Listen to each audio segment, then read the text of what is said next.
Olá, pessoal! Hoje a gente vai fazer um mapa mental sobre a reta. Então, primeira coisa, a reta, gente, ela tem uma equação reduzida. E é muito importante dizer que a equação da reta reduzida, que é da fórmula y igual a x mais b. Quando a gente tem essa fórmula aqui, o a, ele faz o papel do coeficiente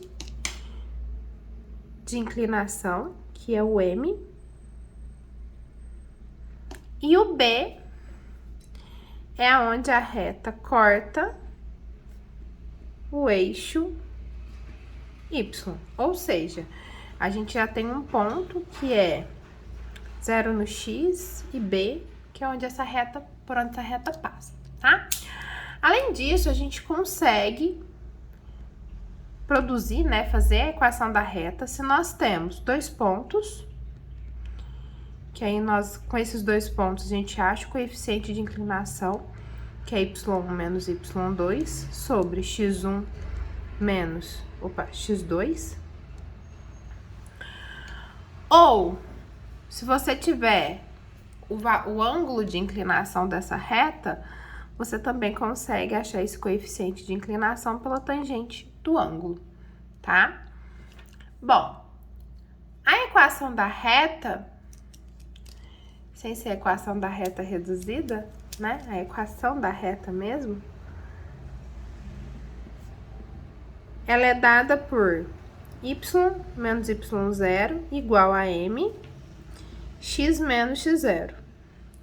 Lembrando que o m é esse coeficiente de inclinação que pode ser dado se você tiver dois pontos, aí você aplica esse pedaço da fórmula, ou se você tiver o ângulo de inclinação, que você vai aplicar isso daqui, né? Então, ou um ou outro.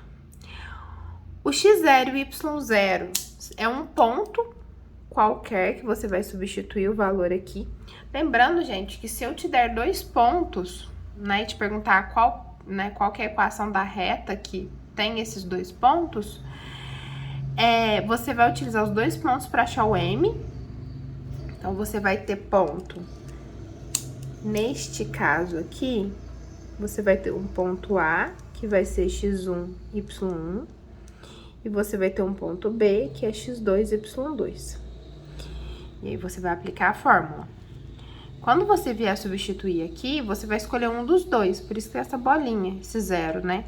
Pode ser tanto x1 e y1 ou x2 e y2, tá?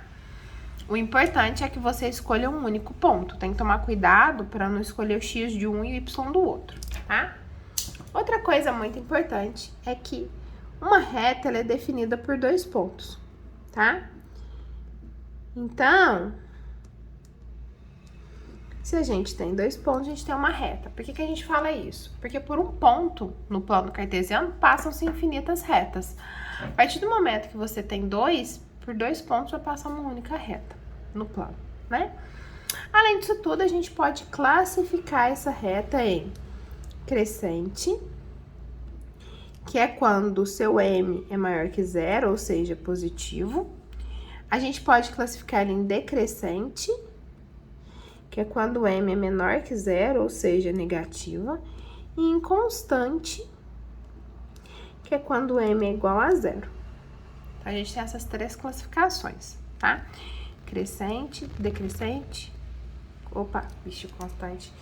Era para ser um tracinho, gente, uma reta paralela ao eixo x, tá?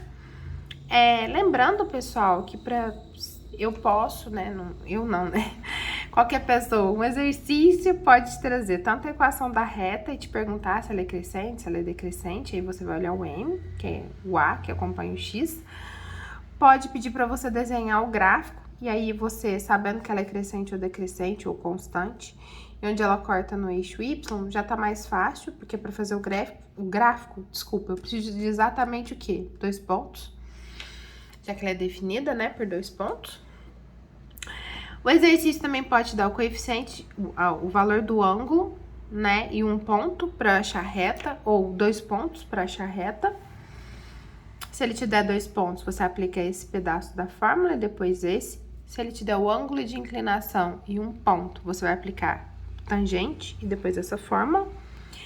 Lembrando que essa inclinação, gente, a gente tem um plano cartesiano, né? Que eu sei que o desenho tá torto. Se você tiver, vamos pegar uma reta crescente, que vai ser a vermelha, fazer assim. O ângulo é esse aqui, ó, chamar esse aqui de θ. Do eixo X no sentido anti-horário sempre. Vamos supor que você tem uma outra reta aqui. Essa é decrescente, o ângulo é esse aqui, ó. Chama de alfa só pra, né, são ângulos distintos, eu não posso dar o mesmo nome. Além disso tudo, a gente pode classificar a posição entre duas retas. Vou colocar isso aqui. Deixa eu pegar a caneta preta. Então, a posição, elas podem ser concorrentes,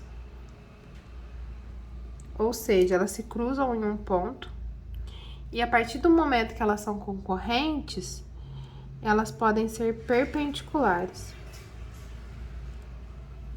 Lembrando, gente, que toda reta, se eu tenho duas retas, A e B, e elas são perpendiculares entre si, automaticamente elas são concorrentes, porque elas se cruzam em um ponto. Mas nem toda reta que é concorrente é perpendicular. Qual que é a definição para eu comparar uma reta A com uma reta B e elas serem perpendiculares? A definição é simples. O meu coeficiente de inclinação 1 tem que ser igual a menos 1 sobre o coeficiente de inclinação 2, tá? Ou seja, se você tem um coeficiente de inclinação 2, por exemplo, você vai inverter ele, né? Fazer o inverso dele, vai ficar 1 sobre 2 e vai trocar o sinal. Menos 1 sobre 2. Então, uma reta qualquer que tem coeficiente 2, para ser uma outra reta ser paralela, tem que ter coeficiente menos 1 sobre 2. Bom, além da concorrente, a gente tem, então ela pode ser, né, concorrente ou paralela. A paralela, gente, o coeficiente de inclinação de uma é estritamente igual ao coeficiente da outra. Então, se um coeficiente é 2, o outro é 2 também. Não pode trocar sinal, não pode trocar nada, tem que ser estritamente igual. Dentro do ramo das paralelas, a gente tem as coincidentes. As retas coincidentes é quando o coeficiente de inclinação é o mesmo e o valor, quando a gente escreve ela, né, na equação da reta reduzida, o A e o B são iguais. Então, o A de um é igual ao A da outra, e o B de uma equação é igual ao B da outra, tá? Ou seja, na verdade, é a mesma reta. Mesma equação, né? Elas são retas coincidentes. Então, essas aqui são as classificações, quando a gente compara a posição de uma reta A com uma reta B. As equações, né, são as 3 regrinhas que tem que saber. E como a gente classifica. E assim ficou o mapa mental. Essa partezinha acho que dá pra dar uma melhoradinha, né? Ficou um pouco bagunçadinho. E é isso.